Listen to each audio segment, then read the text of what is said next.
학개서 2장 20절부터 23절 저와 여러분이 한 구절씩 교대로 읽겠습니다. 그달 24일에 주님께서 다시 학개에게 말씀하셨다. 너는 스룹바벨 유다 총독에게 이렇게 전하여라. 내가 하늘과 땅을 뒤흔들겠다. 왕국들의 왕자를 뒤집어 엎겠다. 각 민족이 세운 왕국들의 권세를 내가 깨뜨리겠다. 병거들과 거기에 탄 자들을 내가 뒤집어 엎겠다. 말들과 말을 탄 자들은 저희끼리 칼부림하다가 쓰러질 것이다. 나 만군의 주의 말이다. 스알디엘의 아들 나의 종 스룹바벨아, 그날이 오면 내가 너를 높이 세우겠다. 나 주의 말이다. 너를 이미 뽑아 세우시니 내가 너를 내 육체로 옥새로 삼겠다. 나 만군의 주의 말이다. 아멘. 자, 이제 오늘부터 3주간에 걸쳐서 학개, 스가랴, 말라기 말씀을 드릴 터인데, 학개, 스가랴, 말라기는 포로 후 시대의 선지자로 알려져 있던 사람입니다. 학개서, 스가랴, 여호수아기 이러니까 말라기 그러면 말라가 쓴 기록 같죠, 그죠? 그렇게 하시면 안 돼요. 말라기까지가 이름입니다. 그래서 이제 포로 후 시대, 그러니까 포로로 잡혀가고 포로 중이고 포로에서 돌아온 이제 그때 활약을 했던 이제 선지자들인데요. 이들은 예루살렘과 성전의 회복을 선포한 선지자입니다. 학개서는 이스라엘 백성들이 바벨론 포로에서 귀환하기 시작한 이후 유대인들을 위해서 활동한 선지자들입니다. 이들이 이 유대인들을 위해서 활동한 선지자 학개가 선포한 하나님의 말씀을 기록하고 있는 것이 이제 오늘 읽은 학개서인데, 예루살렘으로 돌아온 이스라엘 백성들, 이스라엘로 돌아온 다음에 예루살렘에 도착해서 예물을 하나님께 즐거이 드리고 옛 성전 터에 제단을 쌓고 번제를 드리면서 제2성전의 지대를 놓게 된 바로 그때입니다. 그런데 그 북방 사마리아 사람들이 성전 공사에 함께 참여하겠다고 요청을 해왔죠. 그런데 이런 사람들이 함께 참여하는 것을 이제 거절했습니다. 그러면서 그들의 방해가 시작됐어요. 그러니까 원래 북방 사마리아 사람들이 성전 공사에 참여하겠다 한 것은 순수한 마음이 아니에요. 한 가지 아주 쉬운 예를 들어볼게요. 자, 일본 단기 선교를 가야 되는데 여러 사람이 왔는데 아무래도 일본 단기 선교에 순수한 마음이 아니고 디즈니랜드에 놀러 가고 싶은 사람이 가겠다고 우기는 거예요. 막 우겨. 그리고 무언가 아무튼 일제 뭘 살려고 가는 사람이 끼어 있어가지고, 그러면 이제 전체 분위기에 방해가 될까봐 못 가게 했다, 그러자 이거예요. 자, 그러면 순수한 마음으로 일본 단기 선교를 가려고 했던 사람이라면 당신은 아무래도 건강 문제라든지 이런 것 때문에 이번엔 좀 안 가는 게 좋겠어 이랬을 때, 진짜 순수한 마음으로 가려고 했던 사람이면 어떻게 해야 될까요? 그럼 제가 기도할게요. 그리고 어차피 일본 단기 선교에 가려면 쓰려고 했던 돈이니까 꼭 가서 귀한 일에 써주세요, 이러고 내놔야 정상 아니에요? 그런데 만일에 순수하지 못한 사람이 어떡할까요? 그때부터 일본 단기 선교를 방해하는 거예요. 그러니까 방해하냐 계속해서 후원하냐, 이거를 보면 이 사람이 정말 순수한 사람이었는지를 알 수가 있겠는데, 이 사람들은 순수하지 않았거든요. 그래서 여러분들이 잘 아시는 대로 산발라, 도비아, 게셈, 이름 외우기 좋게 공산당으로 외우시라고 그랬어요. 기역, 시옷, 디귿. 기역, 게셈, 시옷, 산발라, 디귿, 도비아. 더 어려운가? 아무튼 산발라, 도비아, 게셈, 이 사람들이 방해하다가 요청을 했는데 느헤미야가 그걸 거절했거든요. 그러니까 그들의 방해가 시작이 됐어요. 계속 와가지고 그냥 시비를 걸고요. 너희들이 뭘 하려는 거냐? 지금 반란을 일으키는 거냐? 저 흑더미들은 어떻게 하려고 그러냐? 너희들이 이거를 세운다는 게 말이 되냐? 그러고 계속 방해를 하니까 이 이스라엘 사람들이 성전에 대한 열망이 일시에 사라져버리고 그 후에 16년 동안 성전을 수축을 안 해요. 16년 동안을. 얼마나 방해가 심한지. 그래서 그 재건 공사가 끝나고요, 초기에 그 뜨거웠던 마음들이 사라지고 이스라엘은 다시 영적 침체에 빠져들게 됩니다. 사실 눈에 보이는 성전의 파괴보다 더 큰 위기가 뭐냐면 마음속에 의지가 없어진 게 사실은 더 큰 거예요. 이게 더 큰 거. 그러니까 이 사람들이 건축을 중단한 거 단지 건물을 짓지 못하고 있는 것뿐만 아니라 그들 속에 하나님에 대한 영적 열망이 사라지게 된 겁니다. 한마디로 포로 시대보다 더 영적 위기를 맞이한 거예요. 이때 나타난 사람이 바로 학개 선지자입니다. 그러니까 학개가 영적 침체에 빠진 이스라엘을 위해서 하나님께서 보내주신 하나님의 사자였는데, 학개의 주요 메시지가 뭐냐면 성전 재건을 쉬고 있는 백성들을 독려해서 성전을 완성하게 하는 것이었습니다. 이 유대인의 남은 자들이 예루살렘에 돌아와서 또 유다에 돌아와서 얼마 못 되어서 성전 재건을 그만두고 하나님의 일을 소홀히 하면서 뭘 했을까요? 게임했을까요? 전부 자기 집들 짓느라고. 지금 포로로 갔다 돌아왔잖아요. 그러니까 전부 이제 자신들의 집, 자기의 집을 짓는 거 못된 일은 아니에요. 죄는 아니지만. 그러나 성전 재건을 그만두고 하나님의 일을 소홀히 하면서 자기 집 짓는 데만 모든 시간과 정력과 물질을 소모하고 있었습니다. 그런 상황에서 학개 선지자가 하나님의 말씀을 선포하는 자로 부르심을 받은 것입니다. 진정한 성전 회복은 예수 그리스도로 말미암아 거듭난 하나님의 자녀들로 이루어진 교회의 완성이에요. 구약은 신약 시대에 이루어질 일에 대한 그림자거든요. 그래서 우리도 하나님 사랑하기를 잊어버리게 되면 자동적으로 나타나는 게 뭐냐면 자연히 성도들을 사랑하기를 잊어버리게 됩니다. 그래서 많은 경우에 교회가 어려움을 겪는 어려움은 우선순위가 잘못된 데서 꼭 시작이 돼요. 예배보다는 예배당 짓는 거에 우선순위를 둔다면, 또 사람보다 조직을 더 강조한다면, 영혼보다 물질을 더 사랑하는 바람에 교회가 갈등에 휘말리는 경우가 적지 않습니다. 수년 전에 저희 교회가 가정교회를 할 때 같이 이제 시작했던 어느 큰 교회 목사님이 계셨어요. 그분의 말을 잊을 수가 없어요. 정말 멋있는 얘기를 하셨어요. 그분이 부교육자로 있을 때 그 교회가 엄청 싸웠어요. 무지하게 싸웠어요. 아무튼 교계에 소문이 날 정도로 싸우는데, 나중에 그 교회 부목사였던 이제 지긋지긋해서 그 교회를 떠나려고 그랬는데 그 교회에서 담임 목사로 초빙을 한 거예요. 그분을, 부목사를. 그래서 이분이 마음에 품고 있었던 건 뭐냐면, 하도 그냥 교회가 싸우니까요, 교회 개혁을 위해서 자기는 일생을 바치기로 작정을 한 거예요. 교회 개혁을 위해서. 교회 개혁을 위해서 계속 아무튼 저기 하니까 거의 누구하고 얘기를 해요? 믿는 사람들하고만 씨름을 한 거예요. 믿는 사람들하고. 그러니까 그동안에 수년 동안 아무튼 뭐 전도라든지 영혼 구원 그런 건 전부 생각도 안 하고 계속해서 아무튼 교회 개혁만 했는데, 이분이 어느 날 그걸 듣게 된 거예요. 우리하고 마찬가지로 믿는다고 하는 사람은 17%, 믿지 않는 사람이 83%라면 지금 믿는 사람들은 어차피 이제 천국 가면 만날 거고요. 지금 100만 명이라는 83만 명이 죽어가고 있는데 그거에 신경을 안 쓰고 했던 그 수년 동안을 돌아보면서 무슨 생각을 하셨냐면 이런 얘기를 하셨어요. 간증을 하면서. 집에 식구들이 죽어가는데 집 다시 지을까요? 안 지을까요? 식구가 죽어가면 집 먼저 지어요? 아니면 애부터 살리고 봐요? 애부터 살려야죠.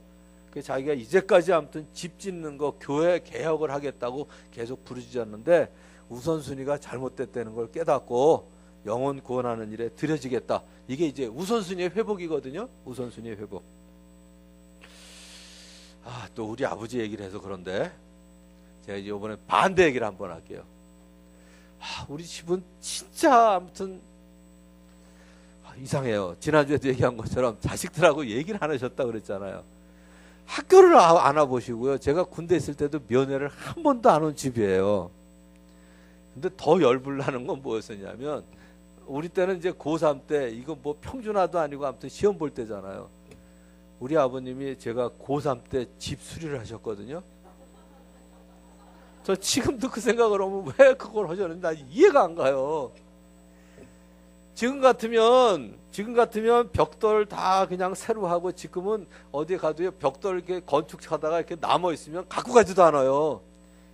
요새는요, 못 빼가지고 못 휜 거 버려요, 써요? 요새 쓰지도 않아요. 그런 거는 인건비 더 든다고. 근데 옛날에는 벽돌에 붙은 세면 다 까고 못 빼면, 여기 어르신들은 아시죠? 빠루라고. 그죠? 빠루로 못 다 빼가지고 그거 피고 이래야 되잖아요. 그러고 있는데. 고3 때 아무튼 그때 제가 예수님 믿기 전인데 이 일요일 날 이제 도서관에 가서 학교 도서관에 가서 공부를 하려고 하면 이게 계속 눈에 걸리는 거예요. 그 연세만 하시는 아버님이 빠르르 못 빼가지고 못 피는 게 속으로 그랬어요. 이거 공부하라는 얘기냐 공부하지 말라는 얘기냐. 뭐부터 해야 돼요? 집수리부터 해야 돼요? 애 학교 들어간 다음에 해야 돼요?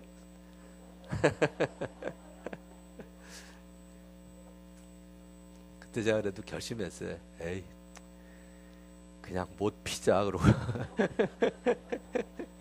근데 우선순위를 바로 하니까 하나님이 은혜를 베푸시더라고요. 꼭 믿는 사람만 그런 게 아니고요. 기본적으로 우선순위를 지키는 사람은 하나님이 은혜를 주신다는 것을 저는 믿기 전부터 알았어요. 믿기 전에도요. 사람 도리를 하면 하나님이 그냥 두지 않으시는 것 같아요. 이제까지 잘 왔어요. 그래도 잘 왔어요. 근데 바로 그거예요. 사람들이 지금 영혼들이 죽어가는데 교회 개혁하고 있게 생겼냐 이거. 그때부터 이제 영혼 구원하는 일 그리고 제자 삼는 일에 들여져서 지금까지 잘 살고 계시는 목사님이 계신데 전 그분의 그 간증 잊을 수가 없어요. 식구들이 죽어가는데 집수리 하겠냐 이거. 교회 개혁이 먼저냐 아니면 영혼 구원이 먼저냐. 결국 교회 개혁은 계속 싸우게 돼요. 근데 영혼 구원하는 사람들은 절대로 싸우질 않죠. 싸울 시간이 어디 있어요. 영혼 구원해야 되는데. 그래서 오늘 하나님께서 하나님의 백성인 교회를 위해서 베푸신 사랑 오늘 학개서를 통해서 다시 한번 살펴보길 바랍니다. 첫 번째는 오늘 읽은 말씀에 나오는 내용인데 크게 세 가지예요. 하나님이 백성을 택하셨다. 그 다음에 그들을 옥새로 삼으셨다. 그리고 그들과 함께 거하신다. 이런 내용인데 자 오늘 첫 번째 이제 보겠습니다. 학개의 첫 번째 설교를 보면 백성들이 성전 재건을 게을리하는 것을 책망하는 것이었습니다. 그들은 성전 건축을 계속 연기하고 있었어요. 1장 2절에 보면 이렇게 써 있습니다. 이 백성이 말하기를 때가 되지 않았다. 주님의 성전을 지을 때가 되지 않았다고 한다. 이 얘기예요. 계속 집에 앉아 있으면서 그 일을 하고 싶어질 때까지 기다리자 이거예요. 자 쉬운 예를 하나 얘기할게요. 제가 전 그 일을 잊을 수가 없는데 지금도 하도 어이가 없어가지고 캠퍼스에서 우리 청년들 이제 학생을 후배를 돕고 있었거든요. 그 친구가 하루는 오더니 그래요. 저와 같이 암송도 하고 그러는데 이것이 곧 적게 심는 자는 적게 거두고 많이 심는 자는 많이 거둔다 하는 말이로다. 각각 그 마음에 정한 대로 할 것이요 인색함으로나 억지로 하지 말지니 하나님은 즐겨내는 자를 사랑하시느니라. 이 말씀을 암송하고 있었는데 하루는 오더니 형 그래요. 왜 그랬더니 헌금은 즐겨내야 되지 않아요? 그러더라고요. 당연하죠. 즐겨내야죠. 근데 형 도무지 즐겨내는 마음이 없으니까 즐겨내는 마음이 생길 때까지 기다려주세요. 그러더라고요. 여러분 뭐라 그러실래요? 즐거운 마음이 생길 때까지 기다려주세요. 여러분들 헌금할 때 아까울 때 있으시죠? 즐거운 마음으로 내고 싶은 마음이 없을 때 계시잖아요. 그럴 때 헌금 하셔야 돼요? 안 하셔야 돼요? 대답을 안 하시네. 안 하려나 봐. 그래서 내가 그 친구한테 제가 질문을 했어요. 그때 그 친구가 고등학교 3학년 학생을 과외를 시키고 있었거든요. 야 아무개야, 네가 가르치는 학생이 하나님께서 그런 지혜를 주셨어요. 네가 가르치는 학생이 선생님 공부는 즐겁게 해야 되지 않아요? 근데 영 마음이 내키진 않는다고 내 마음속에 자기 동기가 생길 때까지 좀 기다려주시면 안 돼요? 그때 다시 연락드릴게요. 그럼 너 뭐라 그럴래? 지금 아니야. 수능이 얼마 남질 않았는데 그러면 안 된다. 그러면서 어떻게든 즐겁게 공부할 수 있는 방법을 자꾸 개발을 해야 되지 않을까요? 만일에 여러분들 자녀들이 엄마 밥은 좀 즐거운 마음으로 웃으면서 먹어야 되지 않아요? 영 내키질 않은데 내 마음속에 밥 먹고 싶은 마음이 생길 때까지 기다려주세요. 그러면 자경자매 먹게 할래요? 안 먹게 할래요? 그래 그때까지 기다릴게. 일주일이 됐든 한 달이 됐든 기다릴게. 이러나요? 안 그러죠. 두 가지를 할 거예요. 두 가지를. 어쨌든 일단 먹으면 그게 에너지가 된단다. 먹어라. 이럴 뿐만 아니라 어떻게 하면 맛있게 먹을 수 있을까를 연구해야죠. 애들이 좋아하는 게 뭐고 어떻게 해주면 애들이 좀 신나게 먹을 수 있을까. 그래가지고 어느 날은 뭐 그런 것도 할 수 있잖아요. 저는 그런 생각을 해봤는데 접시 위에다가 볶음밥을 해놓고요. 머리 쪽에는 콩나물 가지고 머리를 만들고 콩 두 개로 눈을 만들고 이렇게 하면 애들이 참 재밌지 않을까. 아무튼 뭐 제가 요리를 좋아해가지고 별 생각을 다 해봤거든요, 저도. 그러니까 헌금도 하나님께 드려야 되는 게 원칙이라면 드리되 어떻게 하면 잘 드릴 수 있을까? 방법은 간단해요. 일단 드리고 나면 아무튼 그 다음에 즐거워요. 근데 어쨌든 쓰고 난 다음에 남은 거 드리려고 그러면 끝까지 아까워요. 간단해요. 일단 드릴 거면 어차피 드려야 되는 게 우리 크리스찬의 본분이라면 드리고 사는 거예요. 드리고. 근데 세종대학교 학생들을 한번 신입생 그 수련회가 있어가지고 한번 말씀을 전하러 갔는데 그때 남학생 하나가 제 앞에 와서 앉아있던 일 전 지금도 잊질 못해요. 딱 앉더니 와서 그러더라고요. 저 목사님 앞에 앉아도 돼요. 그러고 앉아라. 제가 속으로 그랬죠. 담대한데 이제 그러고서 이제 앉았어요. 근데 이 친구가 밥을 먹으면서 저한테 얘기를 하더라고요. 목사님 이상한 일이 있어요. 그래. 뭐냐 그랬더니 제가 사실은 3개월 전부터 11조를 빌어서 하게 됐대요. 근데 재밌는 거는 11조 하기 전에는 늘 모자랐대 돈이. 근데 11조 하고 난 다음에 돈이 남더래요. 매달 석 달째. 그래? 그러고서 이제 밥을 먹었어요. 그 다음에 집에 돌아오면서 그 후 며칠 동안 계속 그 학생의 말이 떠나질 않는 거예요. 자 보세요. 한 달에 100만 원 쓰던 사람이 11조를 드리고 90만 원을 쓰면 언제 남아야 돼요? 원래 100만 원 쓸 때 더 남아야 되지 않나요? 이론적으로는, 수학적으로는. 근데 10만 원을 드리고 90만 원을 쓰니까 돈이 오히려 남더래요. 그래서 제가 그때 그 얘기를 듣고 알았어요. 11조라는 얘기는 뭐냐면 하나님이 뭐 궁핍해서 우리가 11조를 드리는 게 아니고 11조를 드리는 건 뭐의 믿음의 표현이에요? 어떤 믿음? 이 모든 게 하나님께서 주신 것입니다 하는 신앙 고백이거든요. 그러니까 11조를 드리고 난 다음에 남은 돈은 누구 거예요? 하나님이 나에게 맡겨주신 걸 쓰듯이 쓰니까 남는 거예요. 근데 11조를 안 드릴 때는 내 능력과 내 시간 들여서 내 정성, 내 힘 들여서 내 노력 들여서 번 거니까 내 마음대로 쓰니까 내 마음대로 쓰면 모자라요. 근데 이게 과연 하나님이 원하시는 걸까를 분별해서 쓰면 남게 돼 있거든요. 사실은 그 이후에 제가 여러분들에게 축도하는 게 바로 바뀌었어요. 그 이후부터 하는 거예요. 여러분들이 매주 들어서 아실 거예요. 우리에게 일용할 양식과 심어야 될 씨앗을 주셨는데 그 씨앗을 가지고 11조 또는 감사, 구제, 선교 헌금을 드리잖아요. 그러면 거기에 흔들어 넘치도록 하여 우리에게 안겨주시겠다고 약속을 하셨습니다. 마찬가지예요. 그런데 이 이스라엘 백성들이 자기 집에 앉아서 그 일을 하고 싶을 때까지 기다려달라는 얘기예요. 아직 때가 이르지 않았다면서 가장 중요한 일을 미루고 있는 이스라엘 백성들을 향해서 책망을 가하시던 하나님께서 이제 학계를 통해서 적극적으로 그들을 나무라셨습니다. 너희 소행을, 너희가 하고 있는 일을 살펴봐라. 그리고 성전을 지어라. 그리고 그들이 살아온 나날을 곰곰이 돌이켜보라고 말씀하셨습니다. 과연 그동안에 이스라엘이 어떻게 살아왔는지 돌아봐라.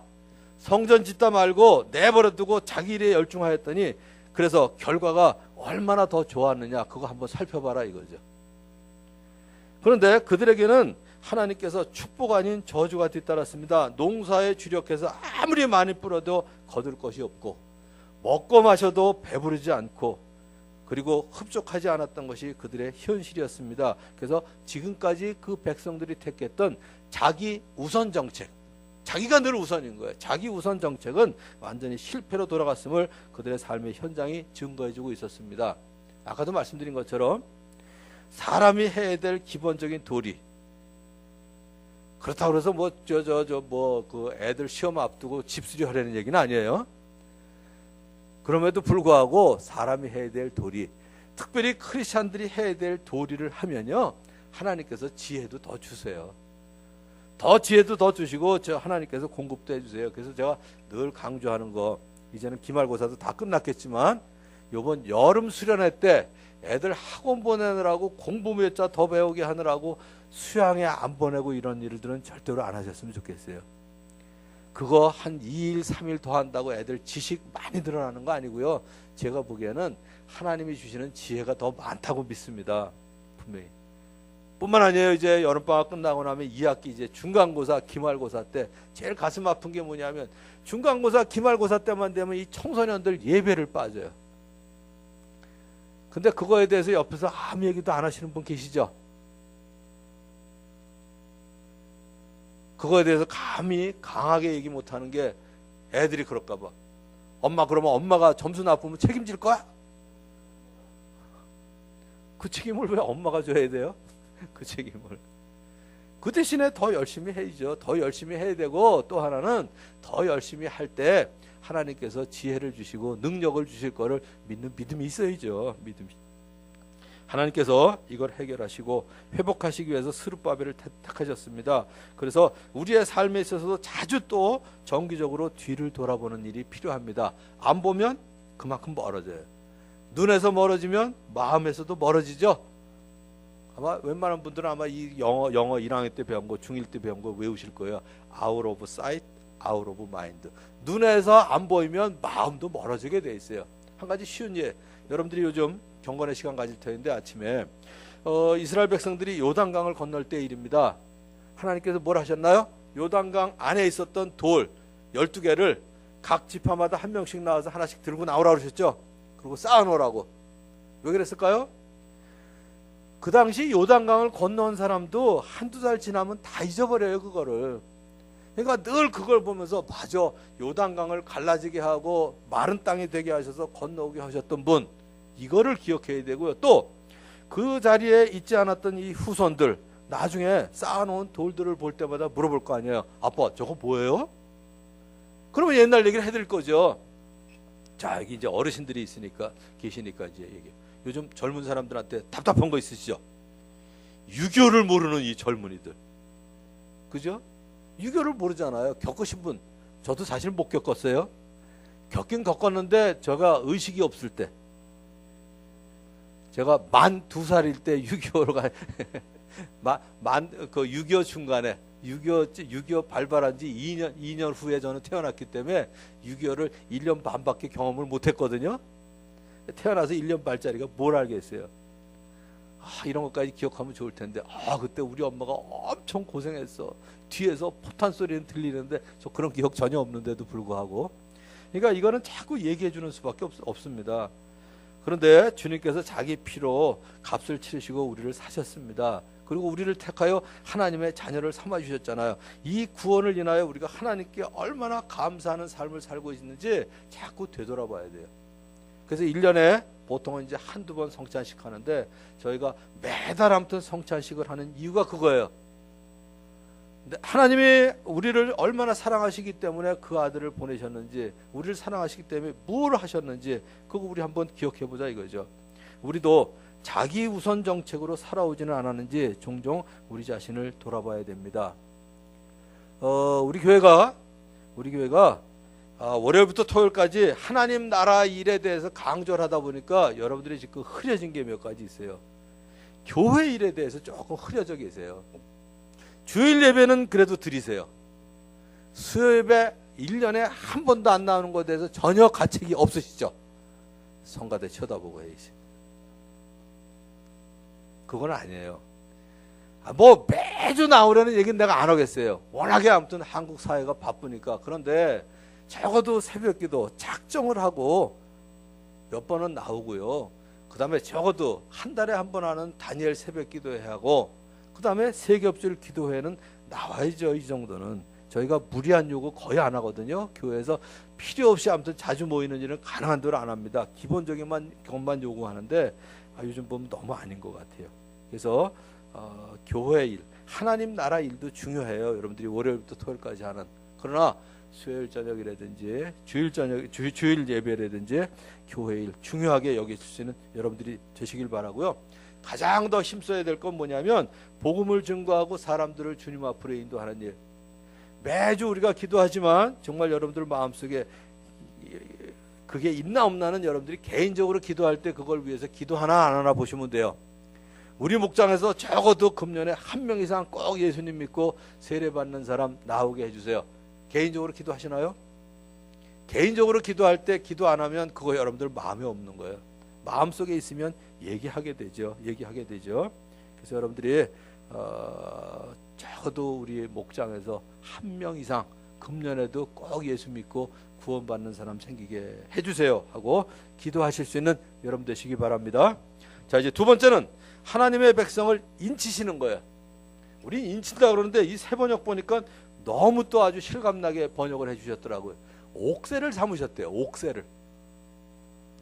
인간의 삶에 있어서 가장 근본적으로 우선돼야 할 것은 사람의 욕망을 채우는 게 아니라 하나님의 영광을 드러내야 하는 것임을 우리는 알아야 됩니다. 그래서 인간은 누구나 하나님의 영광을 추구하여야 세속적이고 인간적인 욕망을 가라앉힐 수 있습니다. 이 이스라엘이 상당히 긴 기간 성전 건축을 중단한 이유가 뭘까요? 자기 욕망에 사로잡혀 있었기 때문에 그렇습니다. 하나님의 영광을 추구하는 순간 우리는 인간적인 욕망에서 벗어나서 비로소 자유로워질 수 있어요. 자기 욕망만 생각하고 살면 자유가 없어져요. 그런데 하나님께서 원하시는 일에 내 마음을 들이면 그때부터 자유로워져요. 자유로워져요. 집에서 여러분들 애들 키우면서 그거 느끼지 않으세요? 애들이 엄마 아빠가 하라는 일을 하면 자유로워져요? 갑자기 자유를 잃어버리게 돼요? 아주 자유로워져요. 그런데 엄마 아빠 얘기 말을 안 듣고 지 욕심을 채우려고 계속 그러면 자유가 없어져요. 자유가 없어져요. 요즘 우리 교회 새로운 바람이 불고 있는데 아주 바람직한 거예요. 오늘부터 초원지기 모임에서 경건의 삶을 공부하자고 제가 얘기한 거 아니에요? 제가 얘기했으면 아마 목사가 얘기하면 일단 거부 반응부터 생겨요. 근데 자체적으로 경건의 삶을 공부하자고 그래가지고 저도 지난주에 경건의 삶을 요번에 그거 맡으신 장로님이 5문제를 쫙 내셨어요. 그래서 그거 답쓰느라고 어저께 진짜 늦게 잤어요. 공부하느라고. 근데 그러면서 배운 게 뭐냐면 기도가 뭐냐? 기도는 내가 이야기하는 게 아니라 하나님의 말씀을 듣는 게 기도라는 걸 알았어요. 옛날에 공부한 건데 또 잊어버렸던 거예요. 다시 보니까 그 얘기가 나오더라고요. 근데 그 생각이 왜 더 났냐면 어저께 이제 저녁에 우리 가족들이 손주까지 다 같이 이제 밥을 먹게 됐는데 밥을 먹다가 중간에 우리 만 5년 된 손주가 쪼르르 제 옆으로 오더라고요. 그러더니 귀에다 대고 할아버지 그리고 뭐라고 얘기했는지 아세요? 이따가 가다가 아이스크림 사줘 이러더라고요. 난 뭐 귀에다 대고 얘기하길래 대단한 얘기하는 줄 알았어요. 그랬더니 와가지고 이따가 가다가 아이스크림 사줘 이러는 거예요. 왜 귓속말로 했을까요? 그죠? 엄마한테 혼나죠. 안 돼! 요 얘기 들을까봐. 나한테 이제 귓속말로 하는 거예요. 내가 너무 이뻐가지고 그래 그랬거든요. 근데 거기서 알았어요. 애들은 맨날 저한테 뭐 해달라는 얘기밖에 안 해요. 걔가 와가지고 얘기할 때 할아버지는 어떻게 생각하세요? 이렇게 물어본 적 아직 한 번도 없어요. 할아버지는 뭘 원하세요? 내가 뭐 하기 원하세요? 이런 얘기 한 적 한 번도 없어요. 맨날 하는 얘기가 뭐냐면 물총 사줘, 아이스크림 사줘. 맨날 달래는 얘기예요. 달래는 얘기. 근데 이제 30이 나서 장가가는 아들들은요, 아빠 생각은 어떠세요? 아버님 생각은 어떠세요? 이게 진짜 기도죠. 진짜 기도. 맨날 달래는 얘기는 이거는 어린애들 기도더라고. 어린애들 기도. 근데 어저께 그 책을 읽다 보니까 딱 그 얘기가 나오는 거예요. 기도는 내 얘기를 하는 게 아니라 하나님의 음성을 듣는 거, 하나님의 뜻을 분별하는 게 기도다. 우리는 자꾸 기도 그러면 기도가 뭐예요? 하나님과 나와의 대화잖아요. 왜 일방적으로 나만 그냥 쏟아놔야 그게 기도냐 이거죠. 그게 사실은 저희가 새벽 기도 때 불을 안 끄는 이유가 그래서 그래요. 불을 끄면 어떻게 돼요? 보이는 게 없잖아요. 그러니까 둘 중에 하나는 잠잠히 있으면서 주님의 음성을 들으면 제일 좋은데 그거 잘 여관에서 연습하지 않으면 잘 안 됩니다. 제일 좋은 거는요, 성경 읽으면 돼요. 성경이 하나님의 말씀이잖아요. 그러니까 하나님의 말씀 읽고 듣고 그리고 거기에 대한 반응으로다가 내 기도를 하면 맨날 달란 소리만 하지 않게 되더라고요. 저기에 이제 오늘 말씀이 바로 그거 얘기입니다. 이스라엘 백성들이 다시 성전 재건을 시작한 이유를 1장 14절에서 설명하고 있는데, 주님께서 스알디엘의 아들 스룹바벨 유다 총독의 마음과 여호사닥의 아들 여호수아 대제사장의 마음과 남아있는 모든 백성의 마음을 감동시키셨다. 그래서 백성이 와서 그들의 하나님 만군의 주님의 성전을 짓는 일을 하였다. 사람들의 마음을 변화시키고 특별히 공동체의 마음을 변화시키는 거, 이거는 전적으로 하나님의 역사입니다.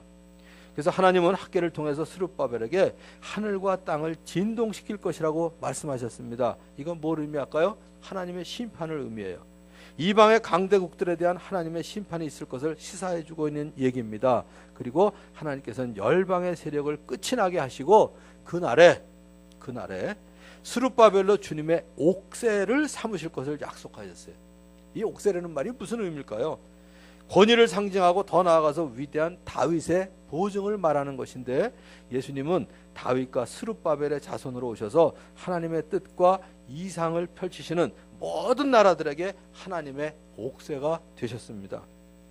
하나님께서는 자기 피로 우리들을 사셨어요. 하나님께서 원래 우리들을 만드실 때 창조주 하나님의 낙관을 찍으셨죠. 하나님께서 하나님의 형상대로 우리를 만드셨습니다. 우린 하나님의 낙관이 찍힌 하나님의 작품이에요. 또 예수님의 보혈의 피, 그걸로 낙관이 찍혀있는 값진 존재입니다. 그뿐만 아니라 하나님께서 우리를 인치시고 보증으로 성령을 우리에게 주셨거든요. 그래서 우리 자주 하는 거 있죠. 얼마나 내가 귀중한 존재인지. 혹시라도 우울감에 빠져있다든지 열등감에 빠져있다면 그것도 죄입니다. 사실은 하나님의 작품인데, 내가 예수님의 보혈에 낙관이 찍혀 있고요, 성령께서 도장을 찍으셨는데 나를 우습게 보는 건 말이 안 되죠. 그래서 항상 이게 두 가지로 나타나는 것 같아요. 다른 사람에 대한 분노로 나타나든지요, 자기 자신에 대해서는 우울증으로 나타나는 게, 이게 바로 하나님 앞에서 우리가 잘못된 태도입니다.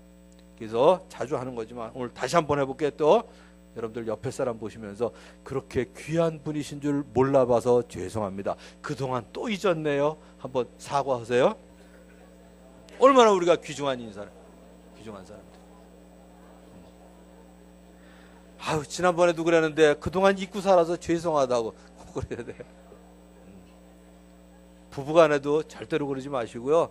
일단 싫은 소리 하고 싶을 때는 일단 귀중한 존재인 걸 몰라서 미안해, 그동안 그 사이에 또 잊어버렸네. 내가 잊어버릴 때마다 얘기 좀 해줘. 그리고 얘기하세요. 이 인을 치셨다는 말씀은요, 우리가 하나님께 속해 있다는 의미입니다. 고린도후서에 이렇게 말씀하셨어요. 하나님께서는 그리스도를 내세우셔서 우리를 자기와 화해하게 하시고 또 우리에게 화해 직분을 맡겨주셨습니다. 또 하나님께서 사람들의 죄가를 따지지 않으시고 화해의 말씀을 우리에게 맡겨주심으로써 세상을 그리스도 안에서 자기와 화목하게 하신 것입니다. 그래서 우리를 뭘로 삼으셨어요? 그리스도의 사절, 대사, 사신으로 삼으신 거예요. 우리를 그리스도의 대사로 삼으셨거든요. 그래서 이제 하나님의 나라를 대표하는 사절로서의 삶을 살게 됐는데, 우리가 일상생활 속에서 나타나는 우리의 모습을 보고 사람들이 하나님의 나라를 짐작해요.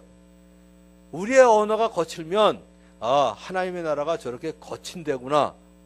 우리가 부드럽고 친절하면요, 하나님의 나라가 저렇게 친절하고 자상한 데구나, 이런 생각을 하게 돼요. 한번 생각해 보세요.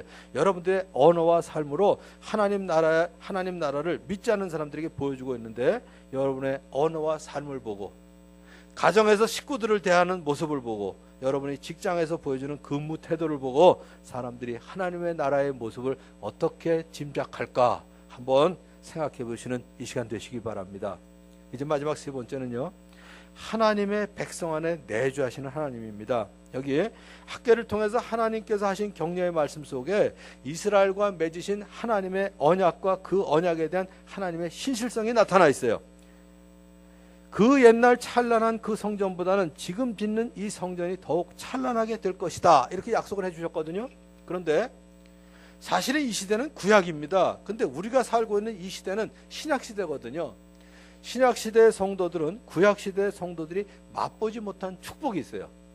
뭐냐면 구약시대에는 아직 예수님이 십자가에서 달려 돌아가시기 전이에요. 그래서 우리의 죄값이 아직 안 치러졌거든요. 그러니까 우리 속에 죄값이 치러지지 않은 사람들 속에 성령님이 내주하실 수가 없었어요.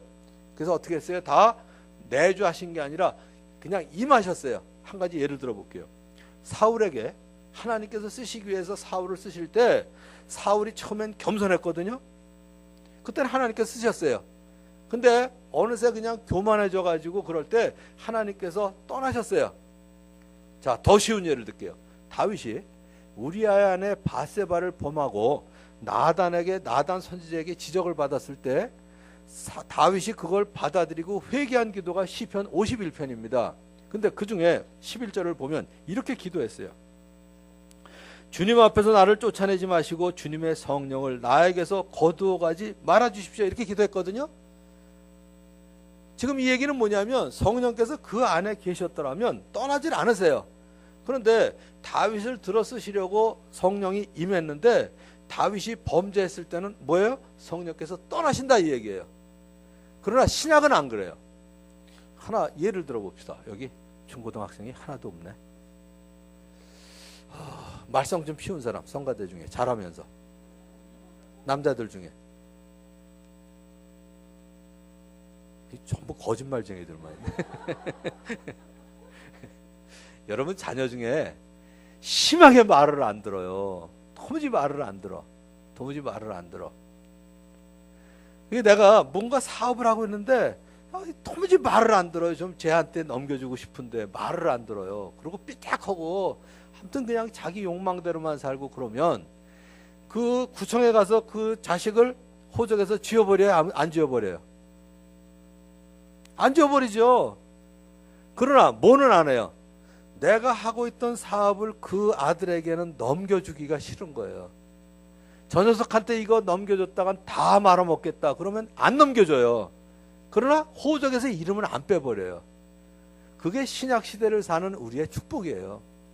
그래서 예수님께서 약속하셨습니다. 이제는 예수님께서 십자가에 달려 돌아가시면서 우리의 죄값을 그 피값으로 다 치르셨기 때문에 우리 안에 내주하시잖아요. 그래서 요한복음 10장 28절 29절에 약속하셨어요. 내가 저에게 영생을 주노니 영원히 멸망치 아니할 터요 또 저희를 내 손에서 빼앗을 수 없느니라. 그러니까 하나님의 자녀가 된 것, 성령님께서 내 안에 내주하시는 것은 절대로 변함이 없어요. 그런데 뭐는 변해요? 내가 불경건한 삶을 살고 하나님의 말씀에 순종하지 않는 삶을 살면 성령님의 역사, 즉 하나님의 역사는 떠난다 이 얘기예요. 나를 통해서 일을 하시지는 못해요. 그러나 내가 하나님의 자녀인 것은 분명하잖아요. 그렇게 생각하시면 돼요. 이게 신약시대를 사는 우리의 축복입니다. 성령님은 우리에게 영적인 생명을 주시고요. 지난주에도 얘기한 것처럼 전적으로 부패해서 하나님을 전혀 찾을 능력이 없는 우리들에게 죄를 깨닫게 해주시고 성령님을 힘입어서 예수는 주시다 고백을 하고 예수님을 내 마음속에 모셔드리게 되죠. 그러면 우리 안에 내주하시는 성령님께서는 결코 우리를 떠나시지 않습니다. 물론 우리가 성령님을 소멸하거나 또는 불순종한다면 성령님께서 우리를 통해서 역사하실 수는 없습니다. 성령님께서 우리를 떠나시는 것은 아닙니다. 성령님의 역사가 우리에게서 떠나는 거죠. 자, 이 은혜를 안다면 성령님을 소멸하거나 불순종하는 삶을 살 수가 없는 것이죠. 더 순종하고 성령님과 긴밀한 교제 가운데 살아야죠. 이제 요약을 할게요. 그러므로 하나님의 자녀인 우리는 우주적인 교회, 즉 믿는 사람들, 구원받은 사람들이 이루는 우주적인 교회의 영광, 구약시대의 눈에 보이는 어느 성전보다 영광스러운 게 바로 이 교회의 영광입니다. 더구나 이보다 더 큰 영광이 하나님 나라에서 이루어질 것을 우리는 소망하고 있습니다. 그래도 우리는 여전히 연약한 인간인 것은 사실이에요. 하나님의 일을 하다가 실망하여 포기하고 싶을 때가 있습니다. 그러나 그때에도 결코 성령님은 내 안에 내주하시는 성령님은 떠나지 아니하신다. 언제든지 주님께 돌아가 자백하고 주님과 동행할 때 하나님은 나를 통해서 역사하신다. 이 소망을 기억하고 지속적으로 말씀과 기도를 통해서 성령의 능력을 공급받는 여러분이 되시기를 우리 주님의 이름으로 축원합니다. 기도하겠습니다. 오늘도 세 가지 기도할 터인데 세 가지는 뭐냐면 첫째, 월요일부터 토요일까지 열심히 사셔야 돼요. 열심히 달려서 기름이 떨어져야 주유소를 찾게 되잖아요. 그래서 치열하게 경건의 삶을 살면서 예배를 사모하는 삶을 살게 해달라고. 두 번째는 모든 민족을 제자로 삼기 원하시는 하나님 앞에서 정말 우리 목장을 통해서 금년에도 한 명 이상 꼭 예수님 믿고 세례받는 사람 생기게 해달라고. 그리고 오늘 학개서를 통해서 보여주신 말씀을 통해서 여러분들 마음속에 기도 제목 생각나게 해주신 것 한 가지를 가지고 우리 세 가지 통성으로 1분 동안 기도하고 제가 기도하도록 하겠습니다. 기도하겠습니다. 하나님 아버지 감사합니다. 오늘도 학개서를 통해서 귀한 말씀을 배우게 하신 것 감사합니다. 다시 한번 자기 우선 정책으로 내 욕망을 채우는 일, 내 가정만 생각하는 일은 없었는지 다시 한번 돌아보게 하시니 감사합니다. 아버지 하나님, 예배를 사모할 정도로 치열한 믿음의 삶, 영적인 삶을 살도록 주여 인도하여 주시옵소서. 하나님 아버지, 우리 유초등부, 유치부, 중고등부 학생들 청년의 시절부터 하나님을 우선하는 삶을 연습할 수 있도록 주여 도와주시옵소서. 이 세상에 특별히 시험들이 많습니다. 하나님을 우선하는 삶을 살도록 주여 도와주시옵소서. 또 주여 우리 목장을 통해서 금년에도 한 명 이상 꼭 주님 앞에 돌아오고 세례받는 영혼 생기게 도와주시옵소서. 하나님 아버지 감사합니다. 오늘도 학개서를 통해서 많은 것을 깨닫게 하신 것 감사합니다. 무엇보다도 이스라엘 민족들이 자기 우선 정책을 쓰면서 아버지 하나님, 하나님의 복을 받지 못했던 그것들을 다시 한번 기억할 수 있게 도와주시옵소서.